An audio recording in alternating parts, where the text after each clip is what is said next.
Beacon, you can ensure everything inside your home with our Easy Buy contents packages. Just click, match, and buy to cover your furniture, electronics, appliances, clothing, kitchen items, and much, much more. For maximum peace of mind with minimum fuss, log on to beacon.co.tt and choose your package today. Call us at 440-4447 for more info today.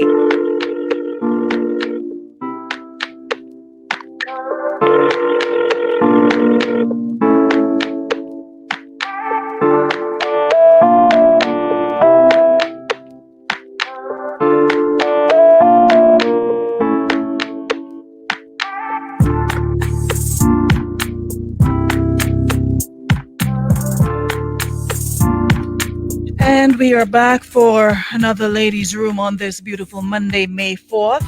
And of course, every morning, 11 Monday to Thursday, you can find us right here in the room, discussing a wide range of topics and, of course, you know, being interactive and stuff like that. So let me just give you guys a couple of minutes to come on into the room and then introduce my guest to you and let you know what it is we are talking about this morning. All right, so let me just give you a couple of seconds to come on into the room quickly. And if you have not shared it as yet, maybe you can do that as well. All right, so hit the share button as soon as you come on into the room, and we'll be able to share it. Hey, Rennie, you're here early. Linda, good morning. Hope you're keeping safe. Hope everybody's keeping safe and doing okay under the circumstances. And that's what we want to talk about this morning. We want to talk about mental health, talk a bit about that because we are also into mental health month, the month of May. So we want to discuss that as well as get the doctor's input on a number of things we can do to cope. Plus this new initiative that he's also a part of. And we started last Wednesday talking about it, Project Strong, together with Ellis and Roy Denby Harry. They were live on the program, and they also told you that we had doctors on the team. So from a professional standpoint, we have them here as well. So, you know, sometimes people may come to us because they see us, we're on the ground, but we are not in a position to give them that sort of advice that they need. We are not certified to give them that sort of advice. You may do it from your own experience and, you know, probably tell them ways that they can cope. But having the doctors on board is definitely a big deal because from their standpoint, they're better able to tell folks what to do and how to and how they can cope. Jenny is in London. Good of you to join us. Thank you so much. I think we can start now. Let me see if I can just get a couple. If you have not hit the share button as yet, can you do so now? Let me see who else I'm missing. There's a couple people who always say make sure I send them the link whenever I go live. So I want to do that now so I would not get cursed after I come off air. So maybe what I can do while I'm doing that is to let my listeners introduce my listeners to my guest and then do that in the background. So without further ado, let me say good morning to Dr. Neals Chitan and welcome him to the program. How are you doing this morning?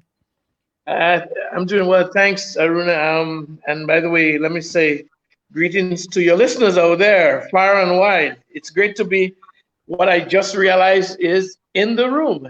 Yes, you are in the room. So, of course, maybe for the benefit of all my listeners, you can tell them a little bit about yourself and your clinical background and stuff like that, so they'll understand exactly where we're coming from. Yeah, well, the truth about it, Aruna, my PhD is in social and behavioral sciences. Mm-hmm. So I'm not a clinical psychologist like my colleagues, like Dr. Panchu, for example. Mm-hmm. I deal with behavioral issues. Look at some of the aggravating factors that lead to certain behaviors and what needs to be changed in order to get the to do what I call an adjustment on behavior and get a better result.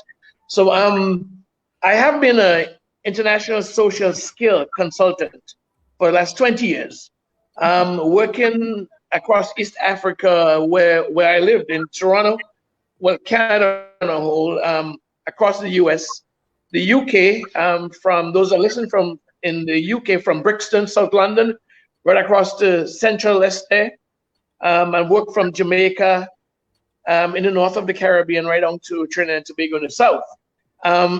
Recently, of course, the last 3 years, I spent in St. Kitts and Nevis, Federation of St. Kitts and Nevis. Were experiencing quite a high incline in homicides.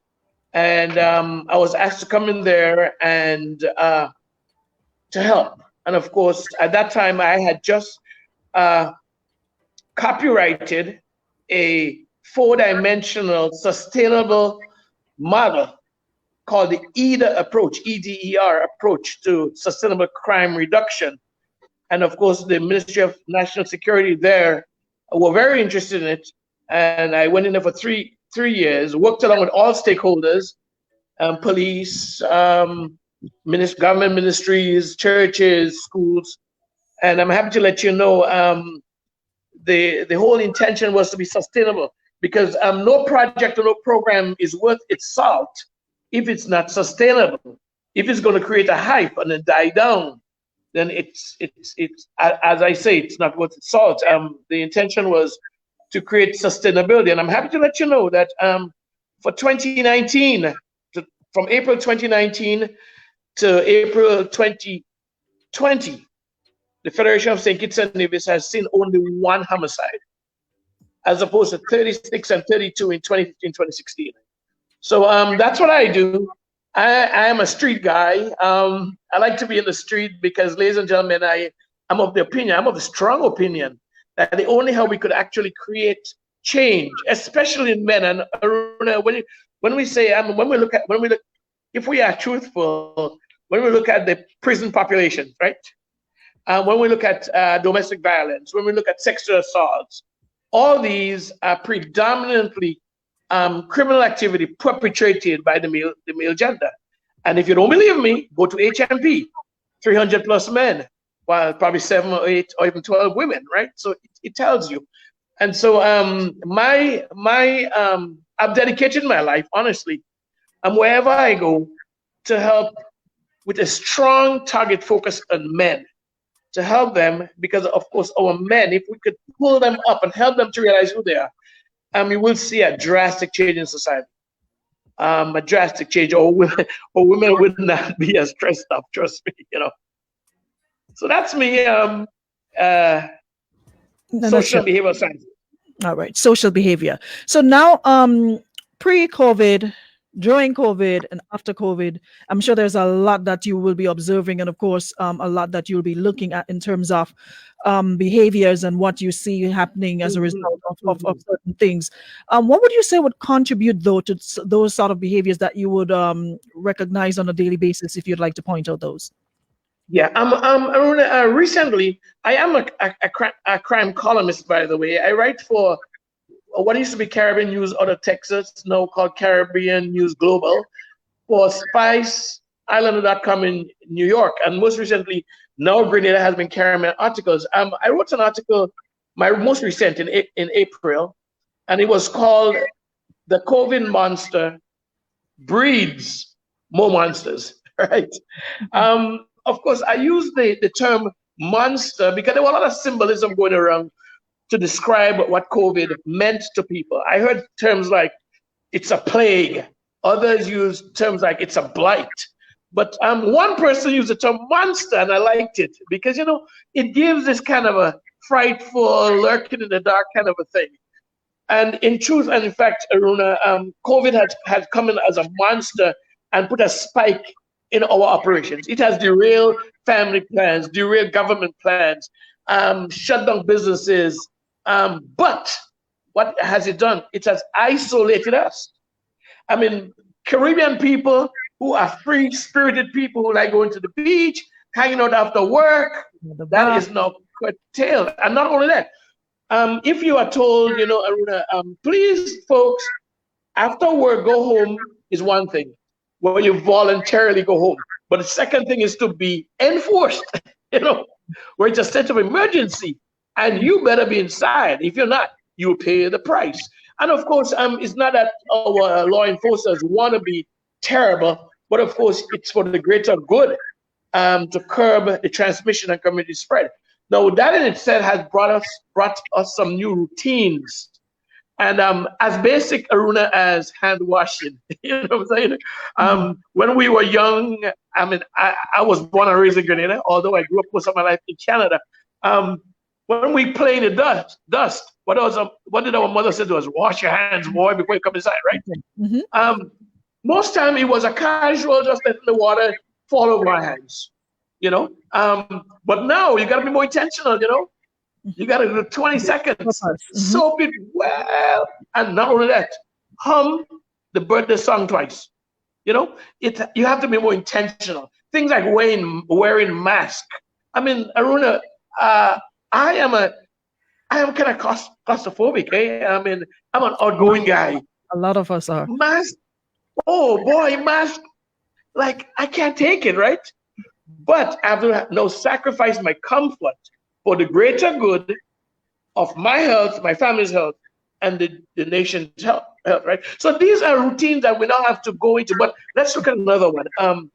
What about people who are living within a situation that may not be a pleasant, people that are tolerating, they are living with their partners, they got children probably, and I'm talking from a man's perspective. And, you perceive, and let me say that word carefully, because I don't want to be seen as labeling anybody.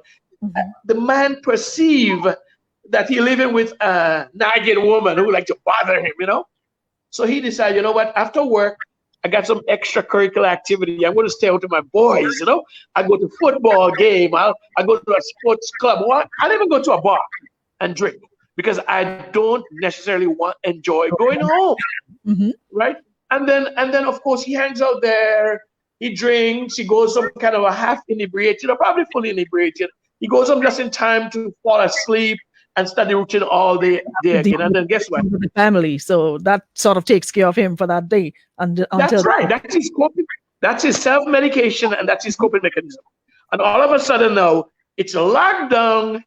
You are stuck with that so-called nagging woman or that domestically violating man, that badger, that what to call it, this rude, obnoxious guy. You are now stuck 24/7 within the four walls.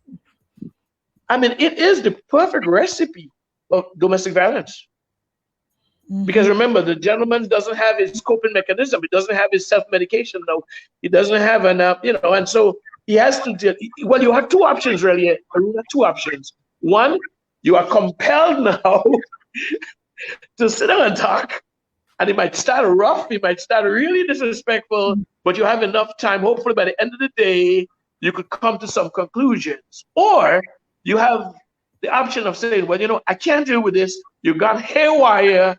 Oh my gosh, trouble. And we are seeing some of that, and it's playing out in frustration. It's playing out in hopelessness, and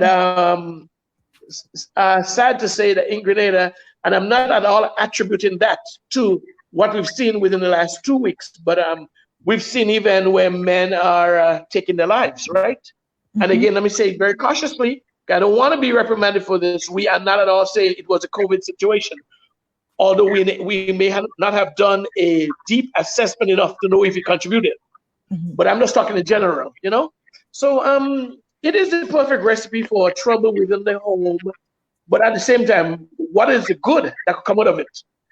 We might be pushed to negotiate. We might be pushed to talk, right? And these are some of the issues. In my article, I also spoke about. But what about people who don't know how to do that, don't know how to use that method? Because for so long, their coping method was going to the bar, hanging out with their friends, come home, go to sleep, and then start the day all over again. How do you get that to knowing now, okay, maybe I need to start communicating with my partner. Now we need to start having that conversation. To me, I'm hearing a lot of cases where it's the opposite, where the frustration overrides the need to communicate effectively so we can get through this period. The way of communicating is by punching and being abusive, whether verbally or physically. And of course, now with persons being out of a job, then you have financial abuse coming in. And I'll talk about it. I'll talk about that loss issue in a little while. But the question: how do we deal with it? Because you would agree with me that behavior is learned more by modeling than by preaching, right? True. If you want to teach a child to be a respectful adult, then parents, you model that, and the child is most likely going to adopt that behavior. Unfortunately, Aruna, a lot of us as men, Caribbean men, have learned our behavior from modeling, right?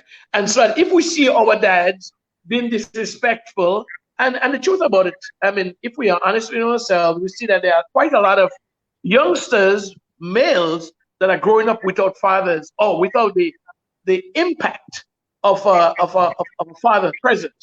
And whenever that happens, and mom and dad have to converse or whatever, they see disrespect, they see rudeness, they see confrontations. And so this young boy, and by the way, girls too, but I'm talking about both men here. I'm kind of a target focus, and they see dads who are not very respectful, not very loyal, and so they model that.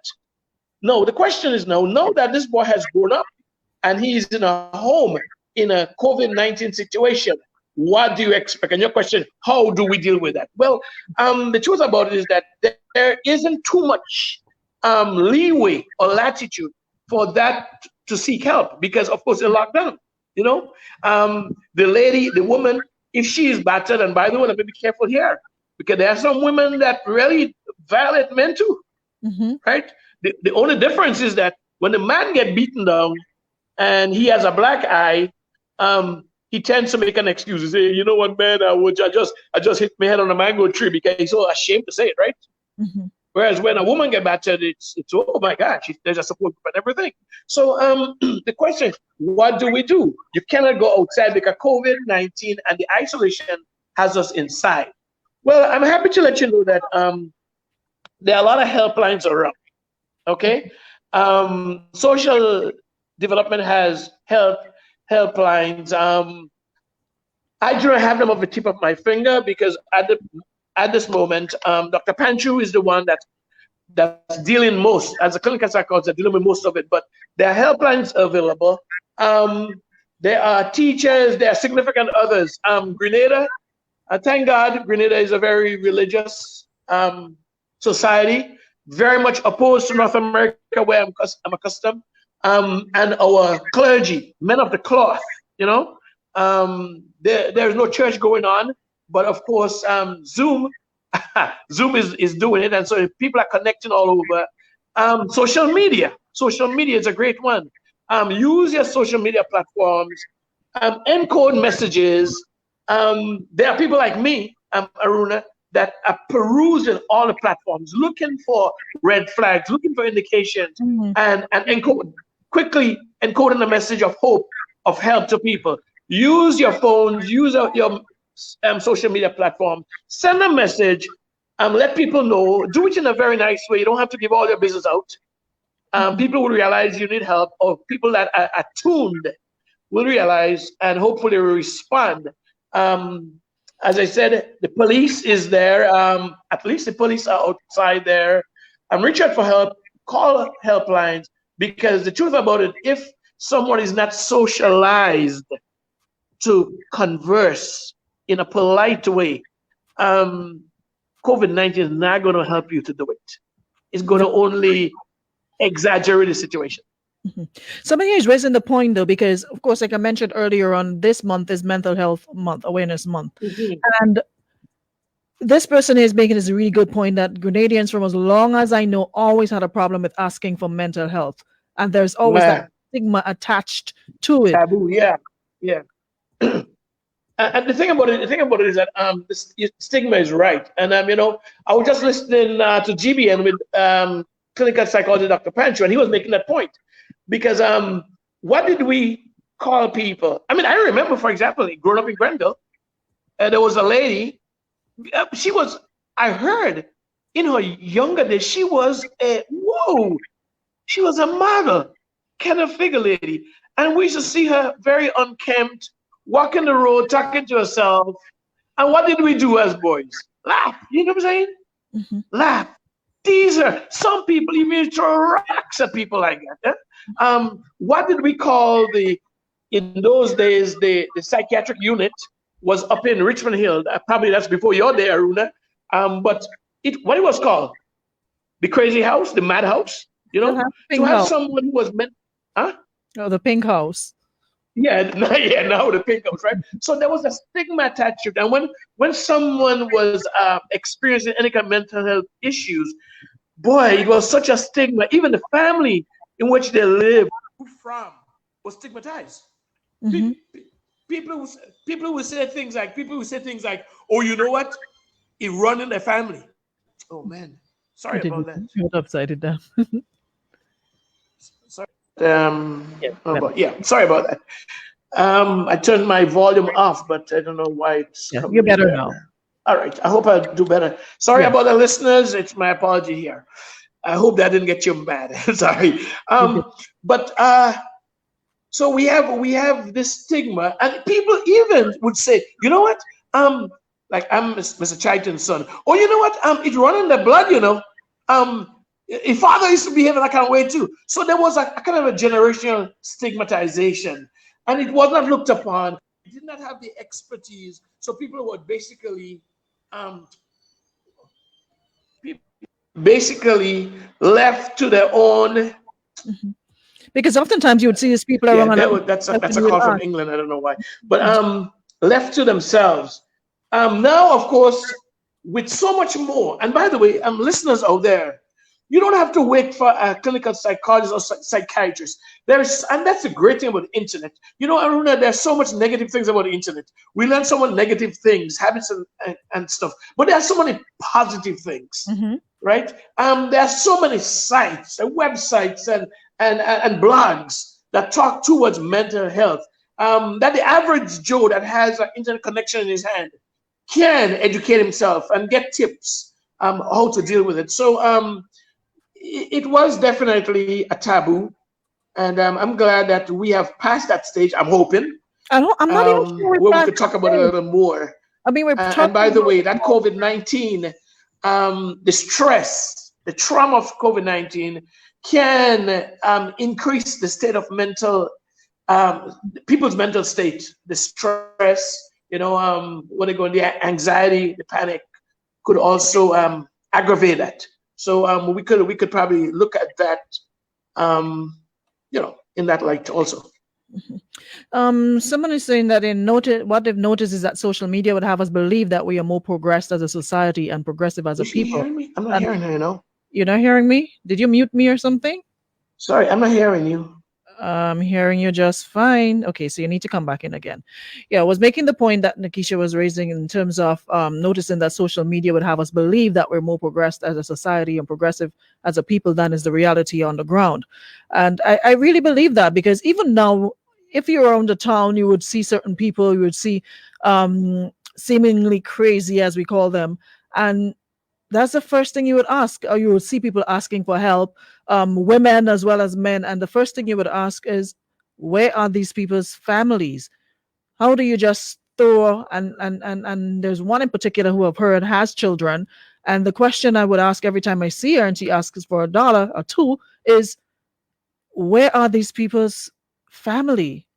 And, I remember asking her one time, and she said, well, they don't bother with me. They say, no, in her words, they say I'm crazy.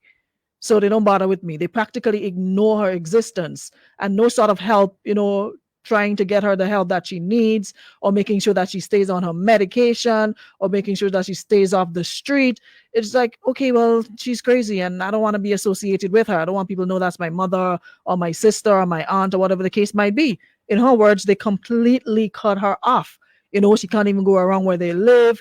Can't even go to see them. I think I got you back now. You hearing me now? Yeah. Yeah, I'm hearing you. Yeah. All right, great. Oh, Yeah. yeah. So I was making the point that you said that you hope that we've passed that stage, but I'm saying, just walking around the town of St. George, you will walk around and see people that we deem to be crazy, and you will ask the question, and I've asked the question, well, where's your family? Because after speaking to other people, there's this one woman in particular I would see all the time, and I was told that she has children, she has family, and I asked her, like, where's your family? And her words were, well, they say I'm crazy, so they don't want anything to do with me. Yeah. They say I'm crazy. Self-diagnosing in itself is is showing signs of sanity. You know what I'm saying? But what happens is that people see different kind of behavior that they are not accustomed to or they don't desire, and immediately put a label on it. Frustration stepped in because they can't handle it. It is out of the norm, and so these people are turned out. And our streets are filled up with them. People whose family have given up on them. When really and truly what these people need is just a tender touch, someone who could sit down and listen. Oh, by the way, I am not at all saying that there are not deep-seated psychological issues and even chemical imbalances or what have you that would breed that kind of a stuff. Where professionals would have to intercept. But a lot of the stress and a lot of the anxiety and a lot of the panics that we see are brought on because of issues, stress, trauma. And if only we are able to sit down and talk to these people, we would see an improvement in the behavior. Unfortunately, sometimes family members give up on them. They don't have the time for that, or they don't know. Sorry, let me be careful here. They may not know how to deal with it. Mm-hmm. You're right. And so these people are turned out and left. And Aruna, sad to say, sometimes left to the elements. You see them outside there, boy, in the hot sun or it's raining, and they sitting somewhere. And God, sometimes you think it's somebody's mother, it's somebody's brother. Sad situation, but what can we do? The answer would lie, my friend, in some form of education, in some form of sensitizing and bringing awareness to our community. We have to break the cycle as low down as grade school. We have to talk about these issues as low down as kindergarten. And thank God, we are living in a more tolerant and socially accepting society now. Grenada has come a far way. We have children that could not speak. I remember in our day we had a name for them, right? Children who could not hear, they were laughed at. No, it's so refreshing to see the press conferences done, and we have someone who is signing in the back, right? Mm-hmm. We have schools for autistic children, and we have special needs school, and it tells us that we are doing well. We are doing very well. And so we are teaching even little ones, kindergarten children, how to be accepting, how to be sympathetic and empathetic towards the plight of others, and not see them as a deficit, but see them as different, and let's treat them kindly.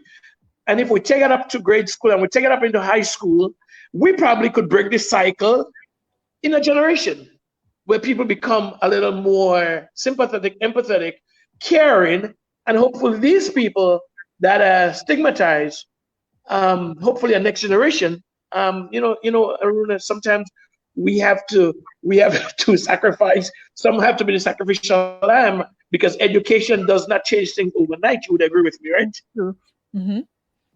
Yeah. But we've got to start somewhere. We have to start somewhere, and that's the most important thing. And I like the idea of starting from as low as the grade schools come all the way up. and not just wait until people are adults and you try to mold them, but start from as young as, you think they're enough. That's what they can handle. You start from there. So we have to make a start somewhere, because like you said, prior to COVID, during COVID, after COVID, we're still going to have those, and COVID will probably a lot more of the mental that people have had below the surface bubbling, and now it's bringing it to the surface because people don't know how to cope, whether it's not not being able to provide, whatever the case might be.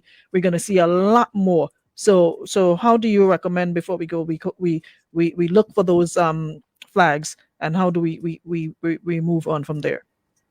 Yeah, well, the truth about it, there are a lot of flags you could look for. I mean, people, like I said, our behaviors have changed, and I mean, you probably noticed that too. I even think of it sometimes as wow, look how people are being so transparent now. I mean, people actually would a guy and a girl would have a problem, and he or she would just post it uninhibited on social media, right? That in itself is showing quite a lot of transparency. But not only that, it's giving the people chance to know and to. I mean, I've gotten calls from England, I've gotten calls from the States, I've gotten calls from Europe, because people see things, right? We look for behavioral patterns. We know what is a usual behavioral pattern. We see that people are looking, in some cases, bored, passive, knocked out. Be careful. When you see a once vibrant extrovert is now showing signs of just sitting on a couch, passive, not involved, be careful. It's another sign. That is sign that individual is stressing that individual out. We need to peek inside there, because this probably could be the early stage of depression, right?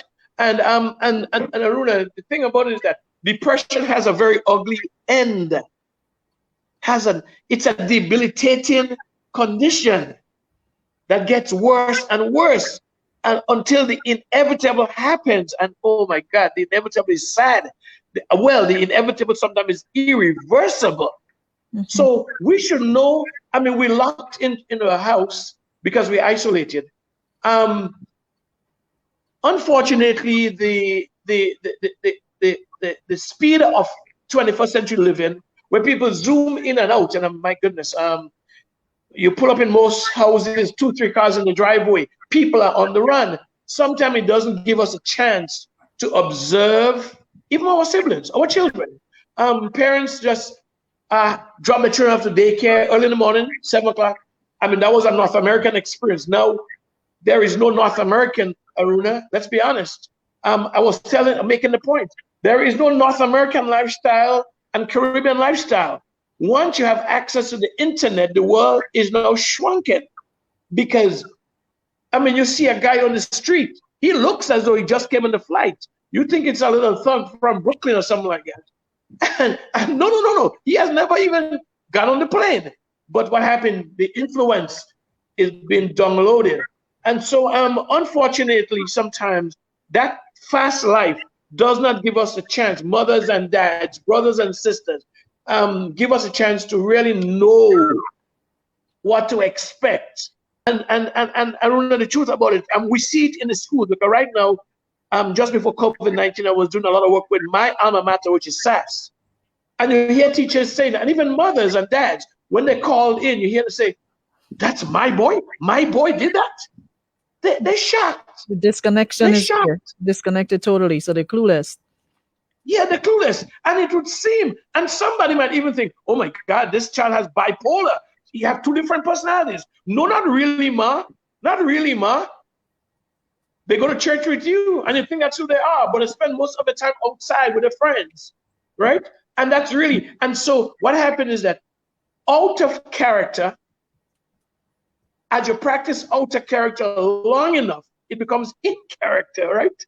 And so as a result, people cannot even pick up red flags in the house, because they don't know that individual long enough. I mean, let's face it, we are now a gadget-oriented society. We come in from work, everybody's on the phone, not even that.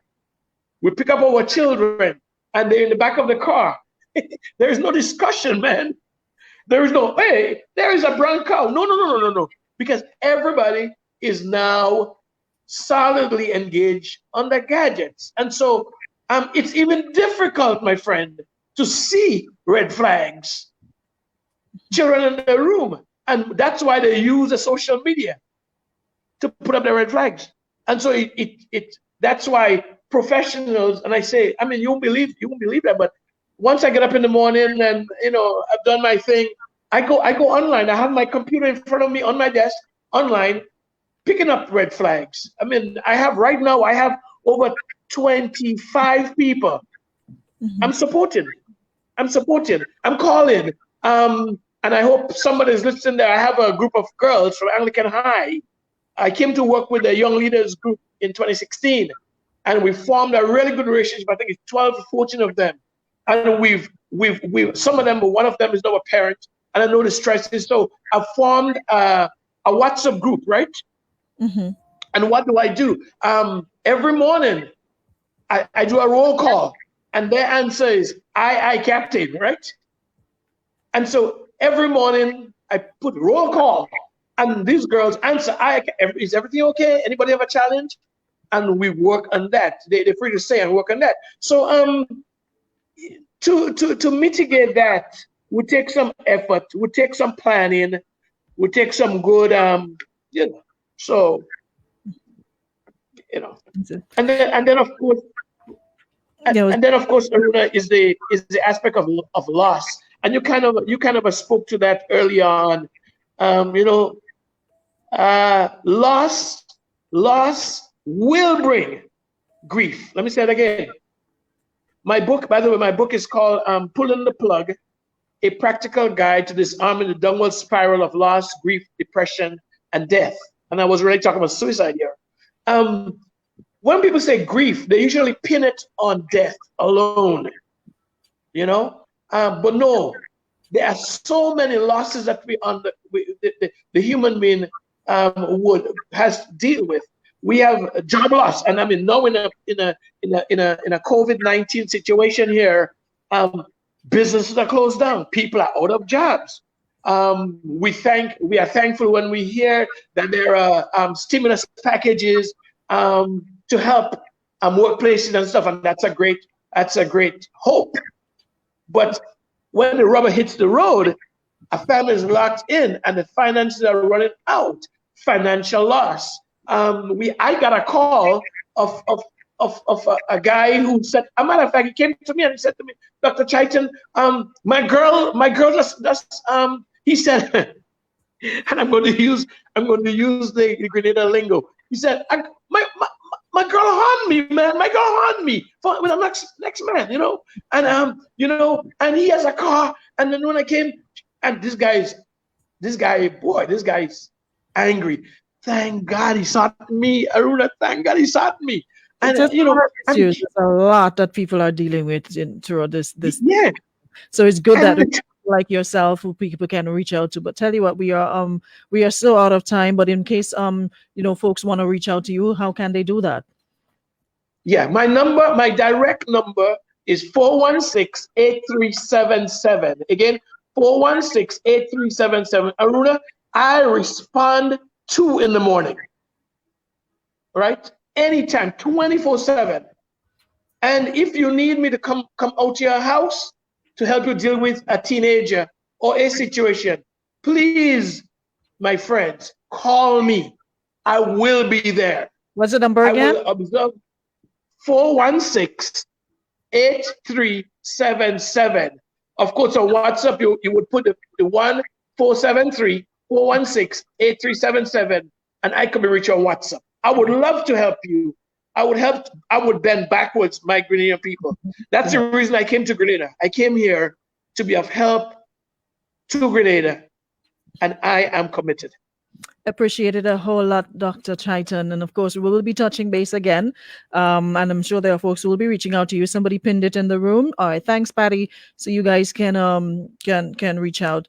Thanks so much, Dr. Chitan, for your dedication. You could have been lounging, enjoying the fresh breeze and putting your feet up, but you decided, you know what, Yeah. you can work and help us. So we are appreciative of that a whole lot. So we'll be touching base again. So I'll keep you plugged in for when we want to do it. All right.